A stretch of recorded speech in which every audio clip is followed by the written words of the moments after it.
Welcome to the Everyday Mom Challenge. Today I want to talk with you about a program that we have in North Carolina, and I would encourage any homeschool mom, public school, private, Christian school mom, to go out there and investigate what programs you have in your state and what you might also have at your local community colleges, and you'll never know unless you contact their admissions counselors.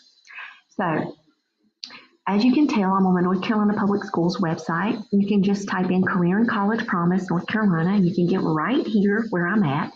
And it can describe everything in detail about what it is. So I'm going to go the short and sweet and just give you our personal experience through the homeschool perspective. So when Solomon was entering 11th grade, we didn't know much about this program. I had heard about early college. He didn't go that route, but we did have his cousins went that route. So we did know that. But I saw a flyer about Career and College Promise at my school, and I was like, well, I'm wondering if this is for homeschool parents too. And sure enough, it is. So we looked into it. We made some calls. We sent some emails out. We completed the community college application, which was free. It was an online application that he did by himself, a few clicks and he was done. He uploaded his transcript that I've been keeping track of on Canva, and you can go online and look and see how I built that. I have a YouTube video on how to build your transcript with Canva. He had taken the SAT and his score was so high that he did not have to take the placement test because he maxed out of the minimum requirements. So he didn't have to take those AccuPlacer tests at the community college.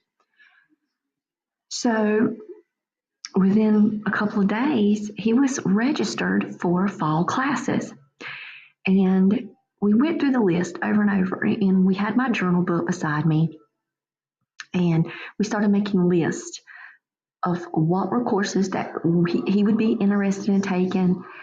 We did that first. Then after we went through the course catalog on the college website, we then went to the college that he's considering going to. And while we went to that general education checklist, we wanted to make sure that whatever he chose was definitely one that was going to be applicable, because we almost made a mistake. Like, he was interested in a class, but it wasn't listed on the general ed checklist, and except in an elective area. And when we mapped everything out, he didn't actually need that as an elective because he would have had another one that could have went in its place.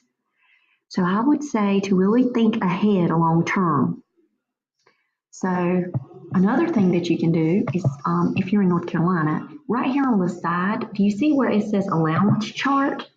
So if you click on this allowance chart and you actually go to this, be mindful that if your child is taking English 111, which my child did, they have to take one of these courses as well, American Lit 1.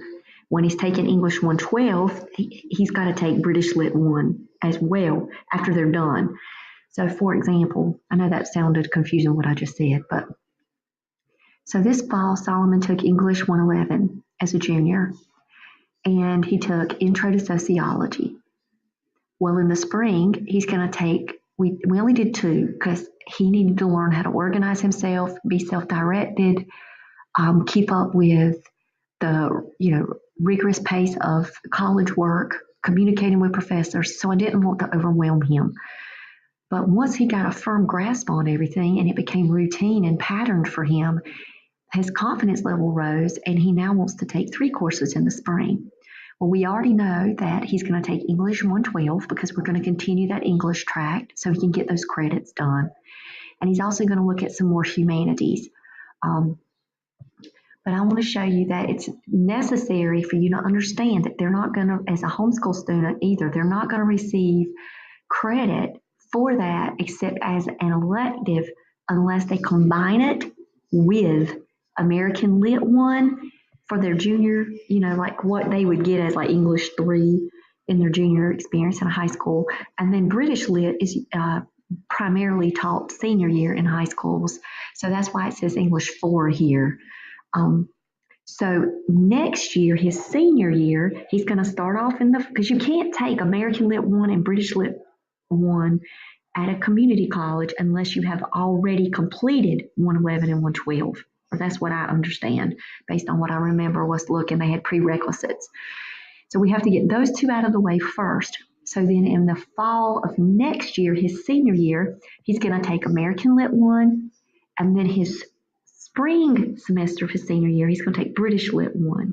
And then he will have not only 111 and 112, which is his writing composition courses, but he will also have his two English 11 and English 3 and English 4 credits that will also then come back here and satisfy additional transfer credits that he will be able to use on the general education checklist at UNC Pembroke. So look here for the literature. So there's one literature here, and he's got to pick one course from each of the following. So he already has his history credit because he did AP class. He'll have this credit done. He'll have this credit done in the spring if he makes a C or better. He'll have both of these credits done, the communication skills, which are the 6 hours here. He'll have political science done. He'll have sociology completed. And so there's 3, and then 3, that's 6 hours of the 9. So I'm looking at 6 of the 9. He wants to take the sciences and the maths at the university that he would be attending from his freshman year on. We're not doing the PEs. He's already got his PE requirement for high school, so we didn't want to use that time. He's doing foreign language already in homeschool, so we didn't want to go that route. But then if you look here, choose 2 courses. It says choose 2 courses from the list below, and they must be from different divisions. So this first division, there's that extra literature one. So him taking American Lit 1 satisfied one of those requirements up at the top. This one would require satisfy a requirement in this box. Then if he comes down here, he has to pick something else. And so this is where we'll probably stick to maybe an economics, because he's interested in business and economics. So he'll probably pick another one of these his senior year to take. We also wanted to check to see if he could take a religious course, but he may not get approval for that. We'll never know. We tried. We sent alternates to his admissions counselor because we know that classes can get filled. So when we looked up here in the art, we picked art courses and music courses that could work, and ethics courses, and the religion could work here.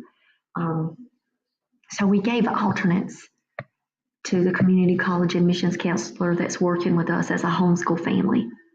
So we'll find out over Christmas break what his actual course schedule is going to be. But we kind of have it already mapped out for his junior and senior year of high school. So that way we know we are utilizing the program effectively. And he already narrowed down his top 5 colleges, and UNCP is his first choice. So we're definitely looking at this general education checklist first. But they're very similar across the board at different universities, especially if you stick within your, like for North Carolina, our university systems, the Big 16, they're pretty much similar in what they would accept. And we're doing the transfer credit program. So if you go to Career and College Promise, I just pulled up Wake Tech to give you an example. You can see the different pathways. You can do the college transfer pathway.